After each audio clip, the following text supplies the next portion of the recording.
Alors, ça implique d'avoir un minimum de disponibilité.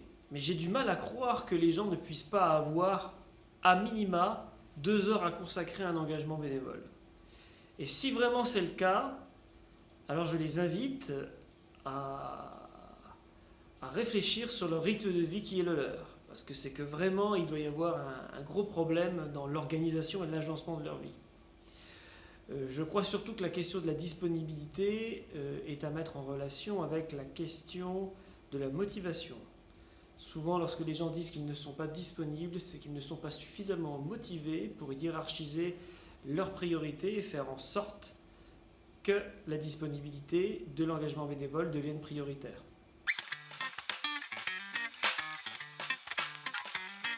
Oui, évidemment. Je passe beaucoup de temps à essayer de convaincre les autres de la pertinence de l'engagement bénévole. Je pense que l'engagement bénévole permet de donner tout simplement un sens existentiel à sa vie. J'ai l'impression de côtoyer beaucoup de personnes qui à l'âge de 40 ans, ont l'impression d'avoir fait le tour de leur vie. Et oui, sauf qu'ils n'ont jamais été voir du côté du don, du côté de l'engagement pour une cause. Et c'est sûr que si on s'arrête à des ambitions très prosaïques qui consistent à vouloir être propriétaire de sa maison et posséder une grosse voiture, forcément, très rapidement, quand on a la chance d'avoir un petit peu d'argent, on finit par tourner en rond.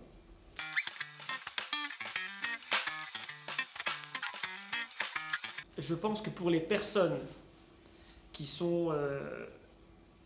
appartiennent à un groupe stigmatisé, à un groupe montré du doigt, à une minorité, je pense que l'engagement associatif, ou en tout cas la fréquentation, l'appartenance à une association, peut être quelque chose d'extrêmement important, voire même de vital.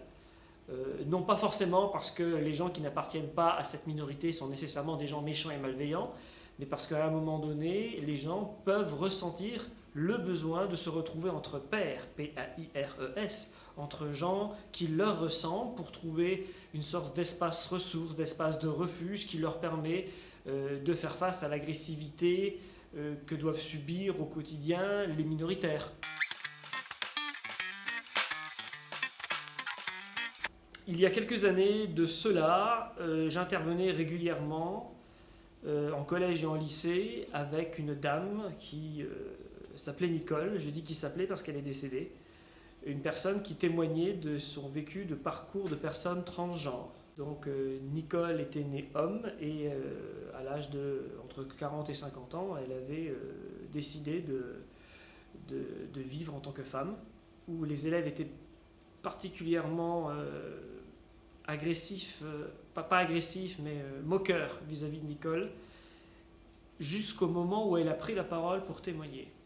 Et là, dans la classe, qui avait été assez pénible pendant à peu près une heure et quart, le leader négatif du groupe, donc celui qui entraînait ses copains à chahuter les intervenants, au moment où Nicole s'est mis à parler, a regardé ses copains et il a fait « Stop, respect là !» Et là, la classe s'est tue.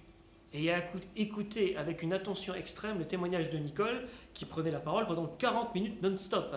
Donc pour captiver les jeunes pendant 40 minutes non-stop, il fallait vraiment que le message qu'elle faisait passer soit extrêmement fort. Et je crois que le témoignage de Nicole était extrêmement fort, effectivement.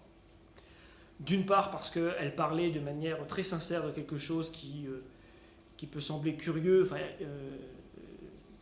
pour des personnes qui n'ont pas l'habitude d'entendre ce genre de parcours de vie, mais je pense que surtout que derrière son témoignage, les élèves sentaient qu'il y avait quelque chose d'universel, à savoir que toute personne, tout être humain, à un moment donné, doit apprendre à vivre en accord avec lui-même, plutôt que pour faire plaisir au regard des autres, ou correspondre au regard des autres.